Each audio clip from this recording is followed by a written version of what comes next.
Opinion Provocation to Promotion Asim Munirs Hollow Ascent. The recent conferral of the Field Marshal's baton on General Asim Munir in Pakistan is a coronation without a conquest.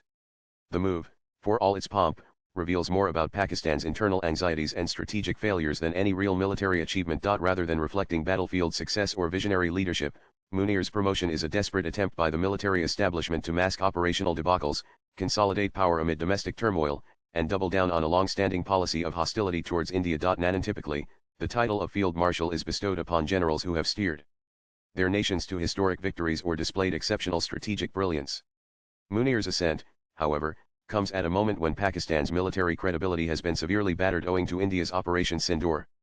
Far from being a celebration of any triumph, his promotion is designed to shore up sagging morale within the ranks and distract the public into further disillusionment. Pakistan today faces crises on multiple fronts, not only from external embarrassment but also from deep internal turmoil.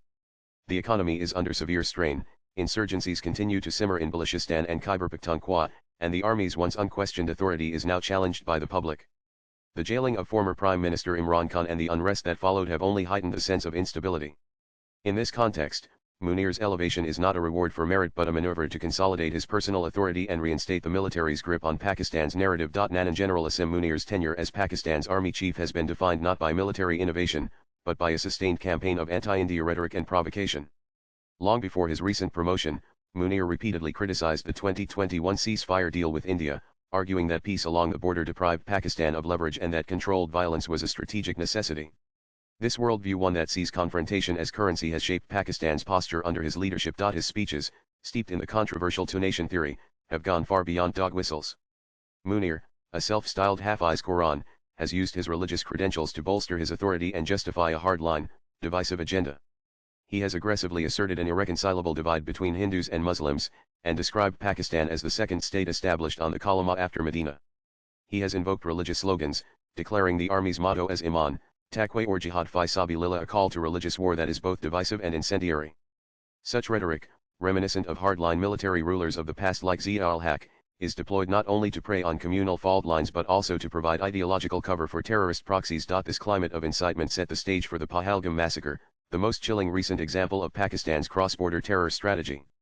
The attack, executed by the Resistance Front TRF Lashkar-Toiba offshoot, was, according to Indian authorities and analysts, planned and directed with the support of Pakistan's security establishment. The deliberate targeting of Hindu tourists, the use of both Pakistani and local terrorists, and the TRF's open claim of responsibility all point to a calculated effort to inflame communal tensions and provoke a regional crisis. For Munir, manufacturing a crisis with India serves as a convenient rallying point to unite a fractured nation and distract from Pakistan's mounting domestic failures. Nanan beneath the surface of medals and titles, Pakistan's military leadership stands on shakier ground than its official narrative would have one believe. India's Operation Sindoor, launched in the aftermath of the Pahalgam terror attack, proved to be a swift and precise campaign that destroyed multiple terrorist camps and struck deep into Pakistani territory.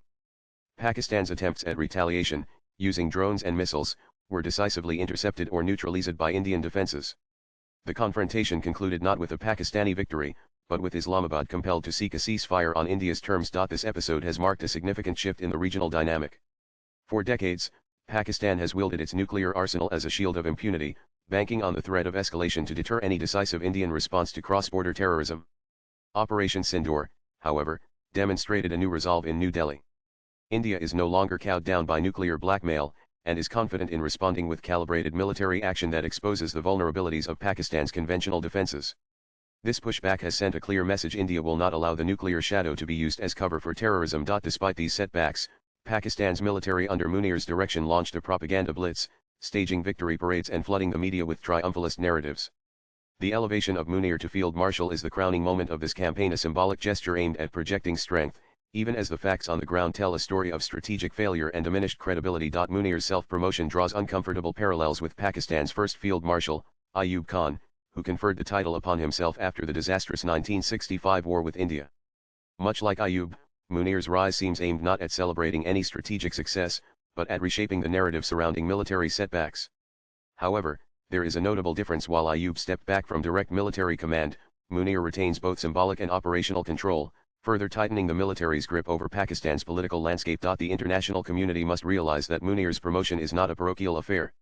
It is yet another reminder that Pakistan's military remains wedded to a doctrine of hostility and adventurism, rather than any constructive engagement.